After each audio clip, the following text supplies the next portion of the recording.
Jorge Willy Portales, vicepresidente de Canacintra Torreón, nos acompaña esta mañana aquí en Contextos. Jorge, gracias por estar con nosotros. Al contrario, gracias por la invitación, Juan Marcela. Gracias. Y bueno, pues para conocer tu análisis como industrial del panorama económico para la laguna en el marco de la posible imposición de aranceles, la baja en la calificación crediticia de Pemex y ahora también de Comisión Federal de Electricidad y esta paridad peso-dólar que pues sigue a la alza. Sí, pareciera que los últimos días se ha venido el inicio de una etapa complicada. No quiero tampoco sonar alarmista porque no tengo tampoco los elementos que pudieran llevar a decirnos que tenemos una tormenta encima. Híjole, es un escenario tan complejo que creo que nos sobrepasa a todos. Ayer platicando en la tarde con un par de industriales de empresa grande y sobre todo exportadores, tratándoles de pedirles su opinión o su visión de este asunto. La verdad es que nadie puede dimensionar o aterrizar esta situación con claridad. O sea, es algo que el que quiera decir que lo entiende perfecto y que va a pasar esto y va a pasar lo otro, pues no, yo creo que por ahí no va la cosa. Es algo que se va desarrollando día con día. ¿Cómo lo vemos nosotros? La situación primero macro, hablando del tema Trump, del tema aranceles, lo vemos en tres vertientes. La primera, la económica. Por ahí estaba revisando un dato ayer. De cada dólar que exportamos, importamos 40 centavos de regreso. Entonces, la propuesta de imponer tarifas de vuelta a lo que quiere imponer Trump, que fue una de las voces que se escuchan. Bueno, vamos a imponerles tarifas al maíz y a los productos que importamos y afectar a las zonas del votante de Trump, etcétera, etcétera. Las famosas medidas retaliatorias también van a venir a impactar al consumidor en México, porque también esos precios van a ir para arriba. Entonces, no hay una solución mágica a este asunto. No hay quien tenga la claridad para llegar y encontrar la mejor manera. A Trump, yo creo que no se entiende ni él mismo. Es tan impredecible como nos pudiéramos imaginar. Pero también cumple lo que dice. O sea, es un escenario bastante complejo. La segunda vertiente, la humana o migratoria, como la vemos así, vemos de parte de México también una indecisión o una política un poco laxa. O van a dejar pasar a todos los centroamericanos, o los van a detener o intentar detener, o van a hacer aquí un refugio en lo que pasan allá. Un día dicen una cosa, ahora dicen otra. Ayer declaraban que van a mandar a la Guardia Nacional a la frontera sur. Previamente la secretaria de Gobernación declaraba que eran bienvenidos aquí, que pasaran todos por aquí, les ponía alfombra y comida y techo. Tenemos también que ver un poquito del otro lado. Reporta Estados Unidos en el mes de mayo, detenciones en la frontera de más de 100,000 migrantes. Vamos a dimensionar lo que cuesta detener, procesar y repatriar a 100,000 personas en un mes. Yo creo que también eso no es algo fácil de permitir que se perpetúe ahí. Yo estaba pensando en la mañana, ¿y quién se va a quedar en esos países centroamericanos si salen 100,000 personas mensuales? Al rato, ¿quién va a vivir ahí? ¿Qué escenario tan lamentable, tan triste y a la vez tan complejo? Y la tercera y última vertiente, recordemos que Donald Trump está empezando su campaña de reelección y él siempre busca llegar a su base poniéndoles un enemigo, poniéndoles a alguien a quien golpear, a quien odiar. Y México ha sido uno de los favoritos para ser el costal de box, como se dice, ¿no? Entonces, tan complejo como lo pudiéramos imaginar. Yo quisiera ser optimista. Hoy es la tercera ronda para intentar posponer al menos los aranceles que deben de entrar en vigor el lunes. Yo espero que la capacidad del equipo y de cierta manera también la resistencia que ha habido en Estados Unidos de legisladores, inclusive mismos republicanos, permitan que esto cuando menos se posponga para llegar a un acuerdo satisfactorio. Hay muchas contradicciones en este problema, porque bueno, por un lado están los que dicen, perro que ladra no muerde. Donald Trump está amenazando por esto mismo que tú dices, se quiere reelegir, entonces necesita argumentos para atraer votos. Y recuerdan lo del arancel del acero, por ejemplo, que fue una amenaza que no se cumplió. y otro tipo de amenazas que ha hecho que no ha cumplido y que nada más tienen el efecto mediático y de captar votos, eso por un lado. Pero por el otro lado está también los de línea dura que dicen, no, es que sí lo va a cumplir, porque incluso la declaración que hizo ayer que no le importaban los efectos secundarios para la economía de Estados Unidos, porque le decían, va a ser como tirarte un balazo en el pie. Con esos aranceles, quienes se van a afectar más son los consumidores norteamericanos. Y él dijo, no, eso no me importa, ¿sí? Porque los mexicanos nos necesitan más a nosotros que nosotros a ellos. ¿Cuál de las dos vertientes, con cuál de las dos vertientes te quedarías tú? A veces con una, a veces con otra, porque en el caso de Trump no ha aplicado todo el tiempo el dicho de perro que ladra no muerde. Es impredecible. Es impredecible. A veces sí muerde y a veces no muerde con él. Veamos el caso de la guerra comercial que tiene con China. Yo no me imagino otro presidente de Estados Unidos que se animara a irse de esa manera frontal contra China con el peso que tiene ahorita. Y los chinos, yo no estoy muy versado en el asunto, pero que siento que están desconcertados. O sea, ahí andan ahora queriéndose acercar con los rusos a ver cómo le hacen. Trump es una persona que podemos decir hoy una cosa y hoy él puede decir una cosa y mañana está tuiteando otra cosa completamente diferente. Entonces, ¿qué va a pasar? Habrá que ver en lo que le queda de presidencia. Yo creo que esto es al día a día, o semana por semana.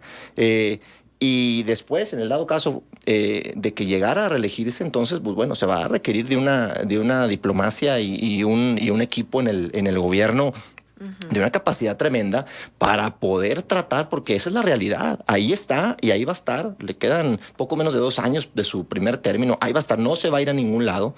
Entonces, es tan impredecible que no podría dar una respuesta yo. ¿Qué pasaría en lo de los aranceles? Pues bueno, dentro de lo que podemos ver aquí y en temas de la exportación que hay en la laguna, pues el tema a lo mejor se cocina un poco más de miedo en el tema automotriz y toda su proveeduría, ¿verdad? Ahí es donde recae, sobre todo en el estado de Coahuila, que tiene una presencia tan fuerte de esta industria. Ahí no es nada más las armadoras o las fábricas de motores, es todo lo que está alrededor de eso y que provee de servicios y de refacciones y de insumos a ellos. Pues claro que están nerviosos, pues con justa razón.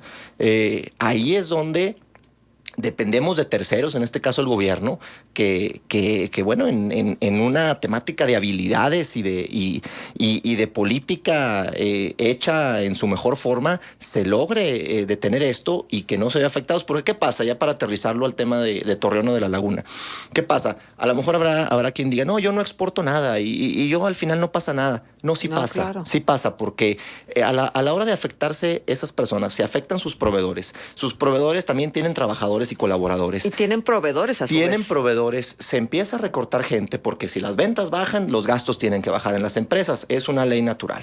Bajan ventas, tienes que recortar gastos. Dentro de esos gastos se recortan algunos empleos. Desafortunadamente es la realidad. Esa gente deja de percibir un salario y deja de gastar. Entonces, a los que vendemos bienes de consumo, como en mi caso, que no tengo nada que ver con la exportación, va a haber menos dinero menos circulante en la calle, voy a vender menos y ahí va el círculo perverso de una mala economía que termina en una afectación general.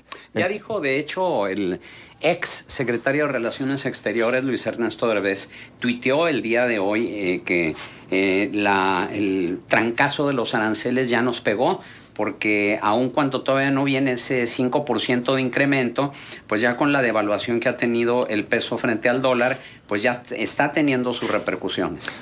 Puede ser, yo diferiría un poco. El peso se mueve hacia arriba y hacia abajo conforme las circunstancias, ¿no? En tiempos pasados, gobiernos pasados, años pasados, hemos llegado hasta 22, 23 pesos y luego se ajusta. Entonces yo lo del tipo de cambio yo lo veo como un indicador hasta ahorita positivo, porque de estar a 18.50, 18.40, ayer estaba a 19.60, 19.80. Sí, bueno, pero sin temas tan drásticos como este, sí ha ido mucho más arriba en años pasados. Habría que, en mi percepción, habría que seguir al tanto de eso, pero la devaluación, si bien un peso es considerable, no vería yo, con los antecedentes que tenemos, algo también para hacerlo tan dramático. ¿Y cuál es tu expectativa como industrial? Es decir, ¿estás a la expectativa? ¿Estás en en pausa a ver qué pasa, o tienes o avisoras un panorama optimista o pesimista? Ese es el otro problema, ¿verdad? Que ante la incertidumbre, la gente a lo mejor excede en cautela. Y al exceder en cautela, detienes inversiones, arriesgas menos. Decía en un programa que vi hace poco de Pepe Mujica, el expresidente de Uruguay, él es socialista a rajatabla y decían, hay una sola cualidad que sí les admiro a los empresarios: se arriesgan cuando mucha gente no lo hace. Se arriesgan sin temor a las consecuencias, calculan su riesgo y lo hacen. Ante la incertidumbre, ese arrojo también tiene una pausa.